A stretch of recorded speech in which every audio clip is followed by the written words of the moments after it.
Bonsoir, mesdames et messieurs. Alexandre Baudouin et François Trépanier qui vous souhaitent la bienvenue à cette autre édition de Sport Express. Salut, François.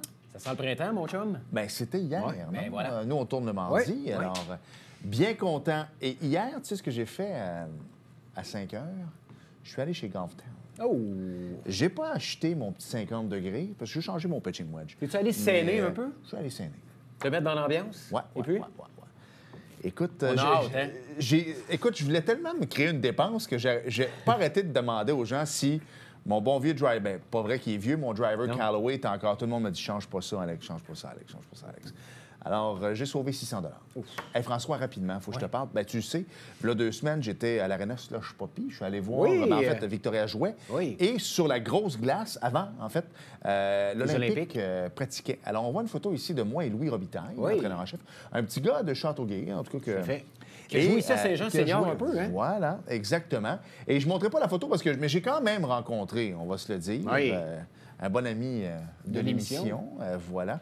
Et il faudrait peut-être que je le nomme. Noah Quand même, Warren. Voilà, Noah Warren. Ouais. Mais il est blessé. Alors, sur la photo, on voit un peu sa blessure. Je ne vais pas marquer là-dedans, même s'ils l'ont dit qu'il était blessé. Mais le lendemain, à Boucherville, j'ai rencontré Armel Mucam. C'est qui ça? C'est le frère d'Etina, une joueuse dans le M18-3. Mais retenez bien ce nom. Vous le voyez à l'écran, 6 pieds et 9. Hein? Le gars full scholarship Notre-Dame, François. Wow. Pas Notre-Dame à Montréal. En basket? Non, en football. Écoute, 6 pieds neuf? c'est un nom à retenir. Full scholarship pour les 4 prochaines années à l'Université Notre-Dame. Belle émission cette semaine, François. Absolument. On parle de course à pied avec notre ami Philippe Lanier qui est là pour un show complet. Bienvenue à Sport Express.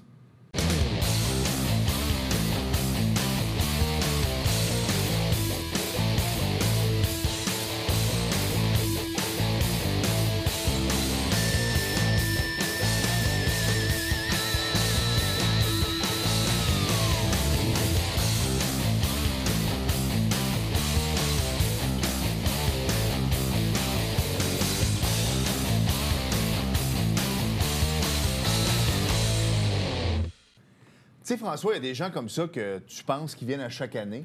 Et notre prochain invité, c'était un peu ça, parce que quand tu m'as dit qu'on le recevait, je trouvais ça le fun. Puis je me suis dit, on va parler des marathons qu'il a fait dans la dernière année. Mais dans le fond, en regardant ça comme il faut, depuis 2007, qu'il n'était pas venu à Ça fait l'émission. 6 ans qu'on l'a pas reçu. Exactement. Ouais. Philippe Lanier est avec nous. Salut. Salut, Phil. Ça va bien? Mais ça va Ah oui. très, très Bienvenue. bien. C'est en fait 2 choses. Tu es une figure marquante et de 2, écoute, le temps passe vite. 6 ans quand on pensait que c'était depuis l'année passée. Mais écoute, ça en est passé des choses là, depuis 2017, mais je veux qu'on revienne sur un peu ta passion de la course. Mais l'idée derrière ça, dans le fond, c'est qu'à date, tu as quand même fait pas mal de marathons, on va se le dire, 46 dans 32 États américains. Mais le but, toi, c'est que tu veux faire des marathons dans tous les États américains. Mais je veux qu'on vienne à la base. Cette idée de fou-là, on va dire ça de même, Ouais. c'est à partir comment? Bien, c'est à partir que quand j'ai commencé mon premier marathon à Burlington, dans le fond, en 2006. Tu avais commencé quand même ça proche, le petit Oui, État du c'est Vermont, ça. de J'ai l'autre couru bord. 7 fois le marathon de Burlington, qui est en passant, qui est vraiment bien, là, puis il n'est pas loin d'ici. En plus, Beaucoup de c'est une heure Québécois, et quart. Philippe, à Burlington? Oui, mais les gens, il est toujours la même journée que celui d'Ottawa. OK. Puis les gens vont plus le réflexe d'aller à Ottawa. J'ai couru les deux, moi, puis je vous dirais, c'est 2 très beaux marathons, mais Burlington, à mon sens, c'est une coche de plus. OK, Même si belle c'est un peu ville, plus Burlington, difficile. on va se le dire. Oui, l'ambiance, Ouais. il est un peu plus difficile qu'Ottawa. Donc, les gens vont plus avoir le réflexe d'aller à Ottawa. Mais bref, j'avais commencé là et j'ai rencontré un de mes amis, Bruno Saint-Pierre, qui en fait est devenu mon ami, l'année suivante, qui m'a dit que lui était dans le club des 50 États. Donc, dont le but est de compléter un marathon dans C'est ça, tous c'est les un États. club. OK, c'est Oui, un- oui, oui, vous pouvez aller sur Internet, Ouais. le 50 States Marathon Club, avec M. Boone, là, qui est président.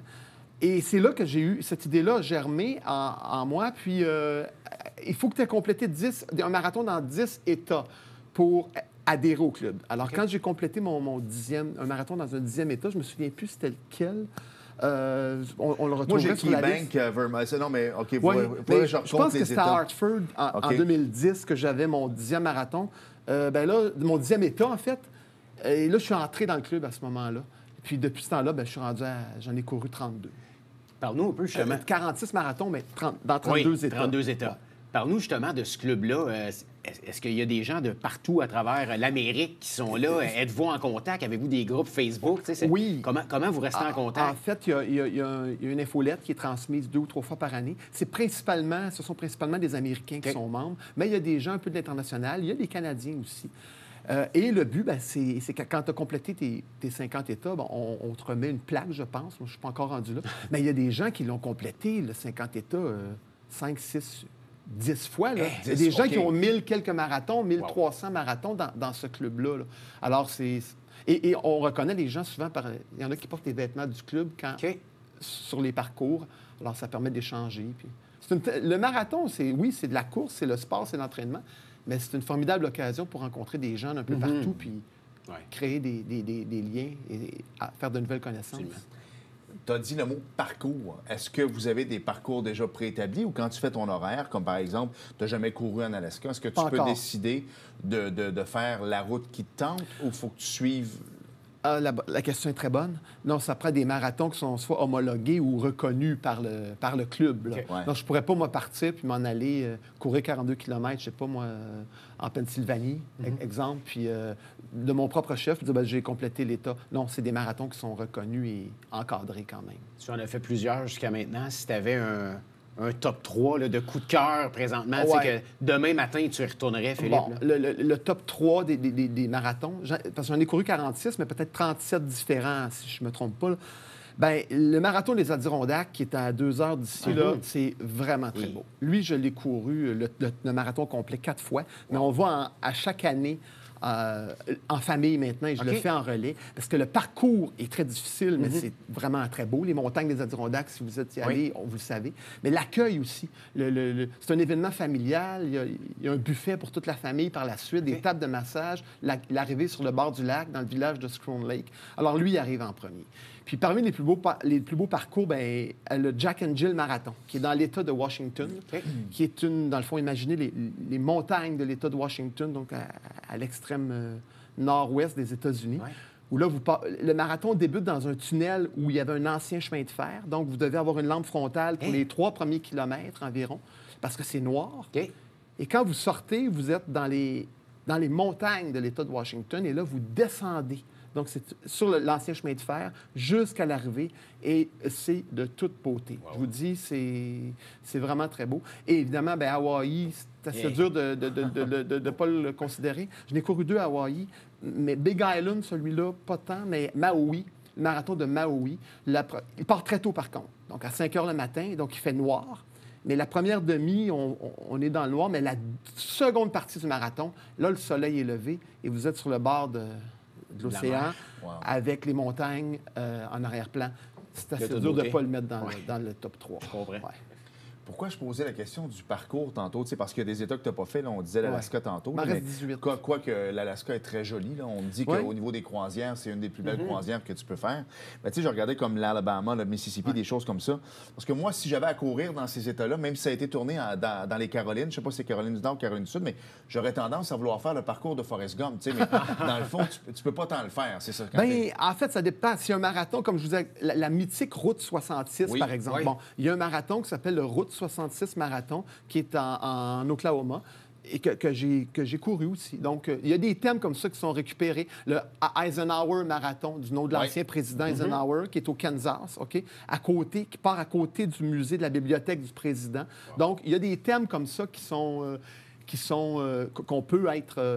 peuvent être récupérés pour des marathons. Forrest Gump, honnêtement, je ne sais pas s'il y a un marathon qui Non, mais je ne sais pas, mais mon point, c'est que dans le film, à un moment donné, il part, puis il court. Il essaie d'aller n'importe où, lui. Exactement. Tu parlais de la route 66. Encore là, il faut que tu choisisses, j'imagine, le temps de l'année pour le faire. Parce que route 66, en plein été, on s'entend, je pense pas que tu serais capable de... Bien, voilà. Ça, c'est un autre excellent point. Il est très pertinent, notre Alexandre, franchement. C'est un gars qui fait ses devoirs, il est bien préparé. Une intelligence supérieure. Oui, voilà. Mais à force de me tenir avec François, j'ai pas le choix. On se ressemble. Les grands esprits se rencontrent. Oui, le temps de l'année, effectivement, parce que, par exemple, à Walt Disney, le marathon d'Orlando à Disney World, bien, il est en janvier. Donc, la Floride en janvier, c'était pas chaud, là. Ou un marathon, vous allez être surpris, où j'ai eu le plus froid, c'est étonnant, c'est à Las Vegas. On a tendance à penser que Las Vegas, c'est peut-être très chaud. Froid, là, mais en décembre, c'était très, très froid. Un ciel bleu acier, mais un froid perçant qui traversait les vêtements. Alors oui, le temps de l'année a une importance dépendamment de la situation géographique, de la localisation du marathon. Il y en a un qui s'en vient le 15 avril, très bientôt. Tu t'en Ouais. vas où, là, Il Philippe? y en a 2 qui s'en viennent. En Ouais. fait, le 15 avril, à Lexington, au Kentucky, le OK. Horse Capital Marathon. Wow. Ce qu'on me dit, c'est que le parcours est très beau aussi, qui passe devant une cinquantaine de fermes chevalines, dans le fond, parce qu'on sait qu'au Kentucky, les courses... Absolument. les Je suis chevaux. curieux de t'entendre, on va continuer là-dessus après, mais lorsque tu fais un nouveau marathon comme ça, arrives-tu avant pour pouvoir aller visualiser le parcours? ou- En fait, pas tant pour visualiser Non? le parcours, mais pour visiter l'endroit. T'acclimater aussi, Parce que moi, j'aime aussi... Comme là, je m'en vais au Kentucky, mais je pars pour 5 jours. Donc, le marathon, c'est une demi-journée sur Ouais. 5 jours. Mais je veux faire des visites. Je vais aller à au fait. baseball, on va aller oui. à Cincinnati, Louisville Slugger. Oui, Il y a le musée absolument. à Louisville que OK. je vais aller visiter. Il y a le premier poulet frit Kentucky là, qui a OK. été ouvert là-bas. Donc, alors, et souvent, quand il y a des trucs reliés aux anciens présidents américains aussi, c'est une autre Ça de mes devient une petite passions. vacances en même temps. là. Exactement. Bonjour aux touristes. Moi, je le fais pas tant pour la performance que pour Ouais. l'événement. La en découverte soi. aussi. Exactement. J'imagine que les bons restaurants vont après le marathon. Ils vont après, mais ils vont avant aussi. La OK. veille, moi, c'est le traditionnel spaghetti aux boulettes de viande. Ça, Ah c'est oui? toujours... Je demande toujours quand c'est possible de trouver un restaurant italien, local, pas trop les chaînes, sauf quand on n'a pas le choix. Donc, c'est un peu une routine. J'avoue qu'un Olive Garden, ça peut rester C'est drôle, la dernière fois, c'est là qu'on est allé en Virginie occidentale avec un de mes amis au Olive Garden. Oui, c'était la première fois que la veille de marathon, j'allais là. Mais c'était très bon par ailleurs. Hein. Non, c'était bien, mais c'est un peu le Mike, c'est un peu la Ben, grandeur non, des mais oui, États-Unis, mais là. je veux dire, la veille de marathon, spaghetti avec les boulettes de viande en règle générale, Pas besoin de ça trop fait le fancy. travail. Non. Qu'est-ce qui a fait que tu as choisi le Kentucky là, comme le prochain état? Je regarde le temps de l'année, je regarde mes disponibilités, je regarde les marathons qui sont disponibles. Puis, très souvent, je m'inscris un marathon, puis je connais même pas le dénivelé. OK. Ça fait que c'est pas, ma priorité, c'est pas de dire... Ben, Tu je vais n'iras pas aller. étudier le parcours, là. Pas tant. Non.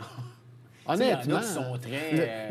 Oui, ben, c'est parce que si vous voulez avoir absolument un temps Ouais. un très bon temps, comme le dernier marathon en Virginie occidentale, justement, au mois d'octobre, se déroulait c'était Wilmington, si je ne me trompe pas, et on passait sur les champs de bataille de la guerre civile américaine. Donc, c'était beau, là. Imaginez les soldats qui ont été là il y a plus de presque Ouais. 160 ans. Mais c'était pas facile, là. Il y avait les côtes, c'était dans le gazon, les routes. Mais c'était très beau. C'était très beau. Puis, et le marathon, celui-là, avait la particularité d'aller dans 2 États. Il allait également dans le Maryland.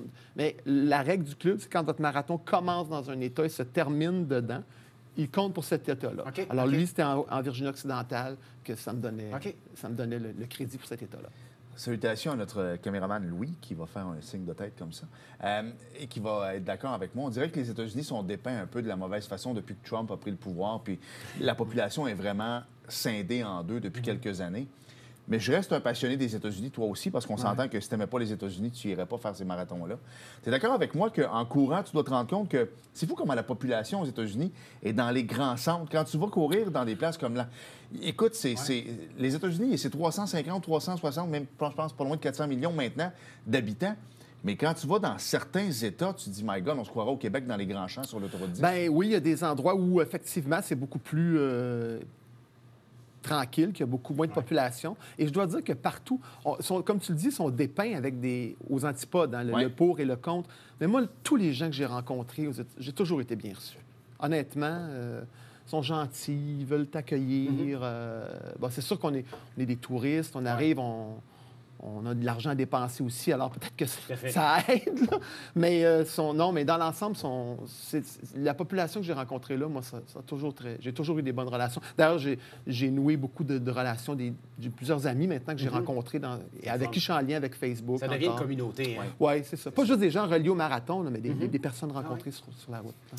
On va s'arrêter le temps d'une petite pause, mon cher François, et on va poursuivre avec Philippe parce que c'est tellement passionnant. Je veux qu'on parle des temps aussi, parce que tu es pas mal tout le temps dans les... Oh, ça varie un peu. Oui, ça là. varie, mais pas tant quand même. Moi, je trouve dépend ça... lesquels. La base n'est pas la performance. donc Non, on va- c'est Ben, ça, le mais meilleur, quand c'est même. 3h39. Ce que je trouve bien. Donc, on s'arrête et au OK. retour, on poursuit C'est bon, merci. avec Philippe.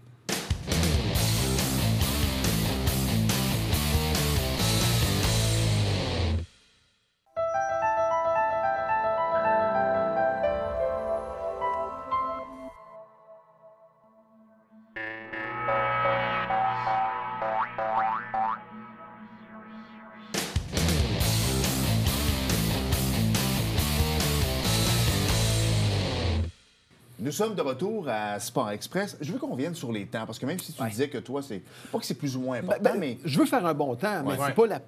Priorité. Non, je veux dire, si le marathon a des côtes, mais que je veux aller le faire parce que ça m'adonne dans mon horaire, je vais y aller. Exact, parce que tu disais tantôt, ton meilleur temps, c'est quoi? C'est 3h39 à Kenosha, au Wisconsin, en mai dernier. OK, bien, tu vois, c'est excellent. Puis, je pense, un de tes pires, c'est 4,37. Non, un heure de plus. Ouais, 4,57, c'était 4,50 moi, au Texas, OK. en 2013. 4,57. Oui, mais j'étais Oui, tu as malade. raison, au Texas, College Station. College Station. Mais admettons, là, admettons que celle-là, tu étais malade, donc l'autre, après, c'est 4,37. Le 1 heure de différence, par exemple, c'est quoi? Ça peut être la dénivellation, ça peut être juste un mauvais matin. Il y a plein de facteurs, j'imagine, parce qu'une heure, on va se le dire, c'est quand même énorme. Là. Vraiment, tu as presque tout dit. Hein? Ça peut être la dénivellation, oui, évidemment. Ça peut être la température. Ça peut être ta santé. Dans quel état tu es ce matin-là. Ça peut être le climat. Monsieur Miclette, que vous avez connu, Albert Miclette, qui est un bon coureur de la région, disait toujours, tu as 2 pieds, il faut que tu te lèves sur le bon le matin du marathon. C'est bien dit. Alors, mais oui, il y a plein de facteurs comme ça qui peuvent jouer. J'ai rencontré maintenant un gars qui avait couru 600 ou 800 marathons. J'avais dit, mais les temps, j'en ai complété un, ça m'a pris 9 heures parce que c'était en montagne, c'était des côtes. Puis, il faut pas... Dans le fond, on a tendance à voir notre meilleur temps pour ce qu'il est. Mais il faut le comparer relativement aussi avec le dénivelé, parce qu'un marathon de 3h39, bien, il y en a peut-être un autre de 3h50 qui est meilleur parce que le parcours était plus difficile. Exact, tu l'as travaillé plus. Tu as travaillé plus ton 3,50 que ton 3,39. Bien, peut-être, c'est ça. Donc, il n'y a pas d'absolu là-dedans. C'est vraiment du cas par cas. On te voit beaucoup courir ici à Saint-Jean. Je pense que c'est un passe-temps pour toi. Hein? Le soir après souper ou avant, Ben, on part courir. Le matin, on part plus. courir. Mais des fois, le soir aussi. Est-ce que, tu sais, comme là, tu t'en vas faire un marathon bientôt, tu en as 2 de prévus dans les prochains autre en mois. juin. Est-ce que ton entraînement change en prévision d'un marathon? Oui. Quand il y a un marathon au menu, comme là, le 15 avril, bien, je vais augmenter les longues distances dans les semaines précédentes. Comme en fin de semaine, là, la fin de semaine du 25 mars, bien là, je vais courir un 35 km. OK? Ça va être ma dernière longue distance, puisqu'on est 3 semaines avant le marathon. Okay. Puis quand la montée régiale est dégagée, vous savez, la piste cyclable, là, ben 35 km, c'est facile. Vous partez de chez Sinopé, l'usine dans le parc industriel, vous vous rendez à Farnham, puis vous revenez. Ça fait 35. Exactement. Okay. Mais là, je pense qu'elle n'est pas encore praticable, il y a encore trop de glace dessus. Okay. Je vais le faire dans les rues de Saint-Jean. Mais sinon, une petite course pour toi par jour, c'est combien de kilomètres? Normalement, 10.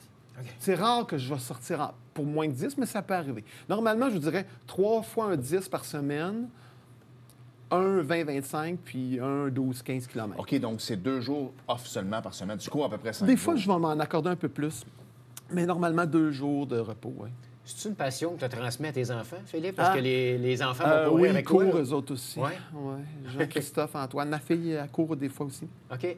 Et là, justement, mon fils, le plus vieux, va participer au demi-marathon de Saint-Jean. Oui, c'est ça, il y a un marathon qui s'en vient. Ben Philippe oui, qui est porte-parole. Le demi, 5, 10, 15 demi-marathons. OK. Et mon fils est inscrit pour le demi. Il faudrait avoir Fred ici en entrevue. Oui, bien, absolument. Peut-être essayer de le contacter. Il habite à Saint-Jean. Il a déménagé, ben oui, dans la région, mais on le sait qu'il habite à Saint-Jean. Salutations aux policiers de la ville. T'en as pas entendu parler? Ah oui, on a vu ça sur Twitter. Hein? Ben oui, on lui a donné une petite contravention parce que ses portes n'étaient pas barrées. Voilà, exactement. Ouais.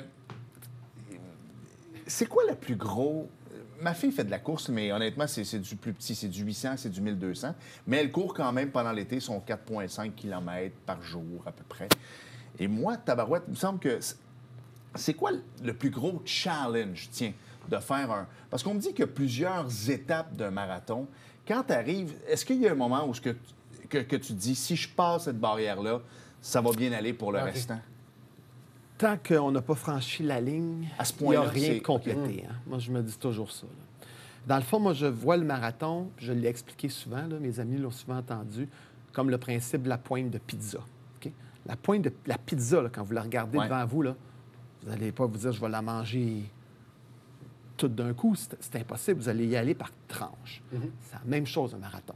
Moi, je le vois comme ça. Je le découpe dans ma tête. Donc, les 7 premiers kilomètres, et à chaque 7 kilomètres, je prends une enveloppe de sirop d'érable. Okay? Tout le temps? Tout le temps. Okay. Ça fait que je vais en prendre... des fois, vers la fin, peut-être, je vais espacer, mais je vais en prendre 4 ou 5 pendant le marathon. Alors ça, c'est des étapes dans ma tête. OK? Puis aussi, moi, je visualise beaucoup. Ça fait que si je suis rendu qu'admettons qu'il me reste 10 km, bien là, je vais dire, OK, dans ma tête, je me vois sur mon parcours, je suis à l'autre bout de l'île Sainte-Thérèse. Donc, il me reste ça à parcourir. Donc, mais d'y aller par étapes, quand je m'entraîne avec mes amis la fin de semaine, c'est la même chose. Là, je me dis, on fait, mettons, un 35, d'accord, on est rendu à 28. On prend une pause, on prend de l'eau. Il en reste 7 par la suite. Donc, d'y aller par étapes, le visualiser, moi, je pense que c'est... Parce qu'il ne faut pas le voir. Tu vois, 42 km, c'est partir d'ici, se rendre au complexe des Jardins à Montréal. Vous allez le voir comme ça, ou à peu près. Et sérieux, vous allez si dire, j'avais à courir avec toutes les... Ah oui, c'est il me ça. semble que j'avais calculé, parce que quand je travaillais au complexe, je me disais, c'est à peu près ça. Faut à recompter, là, mais à peu près. Si je le vois comme ça, je vais dire, ben voyons donc, non, ça n'a pas de sens. Mais il faut y aller par étapes. 1 kilomètre à la fois. Avec le Une trafic, foulée à la fois. C'est moins long. Ça va être moins long. C'est ça. Comment est venue cette passion-là, Philippe? Tu sais, les gens ne le savent peut-être pas, mais tu es avocat, tu travailles, Ouais. tu as un emploi qui te demande beaucoup de temps. Ouais. Comment la course à pied est arrivée dans ta vie? en Est-ce que plus, c'est pour te changer les idées, ton métier? Conseiller municipal avant Oui, conseiller aussi. municipal à Saint-Jean. J'avais les longtemps, deux. tu sais. J'avais les deux. Absolument. En fait, c'est après ma première campagne électorale, OK. en 1998, où là, j'avais fini ma campagne quand même en forme, parce que conseiller du centre-ville ici, là, vous faites le porte-à-porte, C'est je ça, ne sais je pas me si vous dis. savez, mais il y a des troisième étages, monte, C'est descend. un sport, le porte-à-porte, là? Honnêtement, oui. Puis à plusieurs niveaux, honnêtement, oui. Ouais. Mais là, je me retrouve élu, j'avais 27 ans, puis j'ai des réunions tous les soirs, puis je me dis, avec des buffets qui sont fournis et tout, là, je me dis, non, ça n'a pas de sens. Là. Si je continue à faire juste ça, moi, je vais juste prendre du poids, puis je ne serai pas en forme, puis je vais vieillir, puis ça ne fonctionnera pas. Alors, c'est là que j'ai commencé à m'entraîner, le vélo, la natation, puis la course à pied qui est arrivée un peu comme ça, parce que à l'époque où j'étais à l'école secondaire, moi, j'haïssais ça, la course à pied. Ben, J'étais beaucoup plus lourd que ça. Souvent, c'est ça. Je vous dirais, je détestais ça. La trotte à l'école Beaulieu, Ouais. là, j'arrivais là, dans les derniers. Et là, je me rends compte, j'ai 28 ans à l'époque, puis je suis capable de courir, je suis pas essoufflé. J'avais fait du vélo, de la nage avant. Et c'est comme ça que, tranquillement, je suis allé à 12 km et mon premier 20 km en compétition, mon demi-marathon, c'est en 2005. Donc, ça faisait 5 ans que je courais déjà, sauf erreur. Quand même. Alors, j'ai été quand même 5 ans à m'entraîner avant de faire un demi. Puis le marathon en 2006, le premier à C'est à Burlington. Montréal? Non, C'est à c'est à Burlington, le premier? Burlington. OK. Il faisait 30 degrés. Eh. Les gars sortaient de là, je n'exagère pas, en camion de pompiers, en ambulance. Ils C'est tombaient à sûr. terre. Eh boy. Moi, je me suis dit, non, mon plan, c'est juste de compléter le marathon. Puis j'avais dit à M. Miclette, qui était mon Ouais. mentor, là, j'avais dit, si je le fais en 4h30, je vais être bien content. C'est mon premier marathon. Et là, M. Miclette m'avait dit, si tu le fais en 4h30, tu vas t'asseoir à l'arrivée, tu vas voir des gens rentrer encore pendant 1 heure. Parce que les gens, ça peut prendre 5h30, 6 heures. Là. Il y a des rapides, mais c'est pas tout le monde. Finalement, j'avais fait 4h20. J'étais tellement content. Et les 33 secondes. Peut-être, ouais, c'est les 33 secondes. Tu vois vraiment Oh, oui, qu'il fait ses le recherches. souci, le Moi, souci du détail. J'ai la nomenclature Ah dessus oui. ici. Le souci du détail. Mais j'ai pris la piqûre. Là. Ouais. Hey, j'ai pas le choix parce que tu es l'ancien conseiller de la place. Comment tu trouves ton centre-ville? Comment je trouve mon centre-ville? Comme résident? Oui, mais ce qu'ils font, tu sais, honnêtement, je trouve ça un petit peu plus beau. Dans les premières années, quand on commençait à venir faire l'émission, ici, il y a 10-12 ans, je trouvais ça faire d'un peu. Là, on commence à faire des beaux trucs sur le bord du canal. Ça s'en vient. Là, la rue Richelieu, les fils électriques vont finalement être enfouis. Le nouveau pont a été refait. En fait, je dirais que ça a été plus long que ça aurait été prévu. Entre autres à cause du pont qui a monopolisé l'attention pendant quelques années. Mais je pense qu'on est sur la bonne voie. Dans quelques années, on va commencer à voir les fruits. Là, ça parle un peu de peut-être un boardwalk ici en arrière, peut-être pour aller courir, Philippe? Moi, je passe là toujours Ouais. sur la place du quai, même s'il y a le boardwalk ou sans boardwalk. Je veux qu'on parle, il reste 2 minutes, là, mais Ouais, la vas-y. passion de la course à pied, Ouais. je ne sais pas si c'est juste au Québec, là, mais il y a de plus en... Moi, je connais de plus en plus de gens qui La pandémie courent. a peut-être aidé, peut-être? je Ben, sais pas. c'était ça ma question. Est-ce C'est que la pas, pandémie a aidé? ça l'a Parce que aidé aussi. en vois-tu des nouveaux visages à chaque fois que tu cours dans les rues? J'en vois. Moi, je suis membre du club de course et courailleurs. Donc, Ouais. c'est pas mal tout le monde, les mêmes personnes qu'on côtoie là-dedans. Mais parfois, Y on a-tu croise des des nouveaux nouveaux membres, aussi. tu sais? Oui, il y en a des nouveaux. Et il y a aussi la popularité de la course en sentier qui est en train de prendre beaucoup Ouais. de place. Moi, c'est pas vraiment ma T'allumes tasse moins. de thé. Ouais, parce que c'est aller en montagne avec les risques de blessures, les racines, les roches. Personnellement, j'aime Ouais. pas ça. Mais j'ai des amis qui ne jurent que par ça. Et c'est en train de s'installer beaucoup, là, la course en sentier. Ça fait bouger les gens. C'est à l'air fait. pur, c'est parfait. C'est l'important. Toute personne est différente, mais si tu voulais inciter les gens à courir, est-ce que tu leur dirais justement d'aller découvrir votre ville? Mon point est que moi, si tu me mets à courir alentour du 400 mètres comme ma fille a fait, si tu veux me faire décrocher, là, ça va être la meilleure façon de le faire. Mais par contre, si je partais d'ici, puis puis j'allais courir sur le bord du canal, que j'allais découvrir des trucs. Moi, j'ai mon patron, que je salue, Michel, qui habite à Montréal, ben lui, il court dans le centre-ville de Montréal. Ah, ben oui. C'est assez Hollywood comme place. Non, on se le mais dit, centre-ville de Montréal, je travaille là, moi. Puis Exact. avant la pandémie, j'allais souvent courir. Je montais le Mont-Royal le midi, le chemin, Olmsted, Ouais. jusqu'à la Croix. Je tournais, puis je revenais, c'est 11 km. Mais ça l'incite Ça à permet de courir. découvrir, Ben oui. ben plus que dans votre voiture ou la course à pied. Moi, dans les villes américaines, là, San Francisco, là, quand tu cours là, tu fais le tour, tu passes le pont et tous les quartiers. Ça permet de découvrir les villes. Mon regret à San Francisco, vous savez, c'est quoi? C'est que je m'en vais là, le marathon. C'est mythique comme ville, Ben hein, oui. au mois de juillet. Alors, je me dis, je vais courir sur le Golden Gate Bridge. Alors, ben, j'arrive là, le Golden Gate Bridge. Mais qu'est-ce qu'il y a à San Francisco à 7 h le matin, l'été? Du trafic, non? Non, du brouillard. Ah, ben oui, c'est vrai. Alors, vous êtes sur le Golden Gate Tu l'as Bridge pas et tout vu, ce que tu je vois voyais, rien. c'était les semelles de la personne en avant de moi.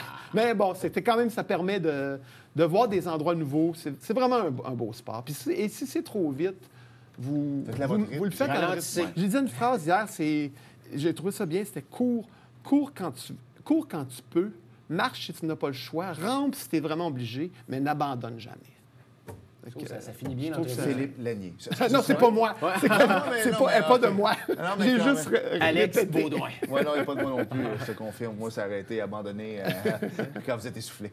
Merci pour ce... Merci beaucoup, Philippe. Ça me Merci fait de nous plaisir. avoir Bonne chance transmis pour, cette le passion-là. prochain. Vous me réinviterez, c'est gentil, avant 6 ans. Là, Ah, absolument. Quand vous Ouais. voulez. Mais on dirait que c'était l'année passée. Je Alex, sais, c'est pour ça que je te cool, dis. Philippe, Le ça fait temps pas passe longtemps. vite. Mais le temps passe vite. Et au retour, on parle de voitures qui vont moins vite que Philippe. Le NASCAR, bougez pas. On veut pas vexer personne. C'est vrai, on n'a pas le droit de dire ça.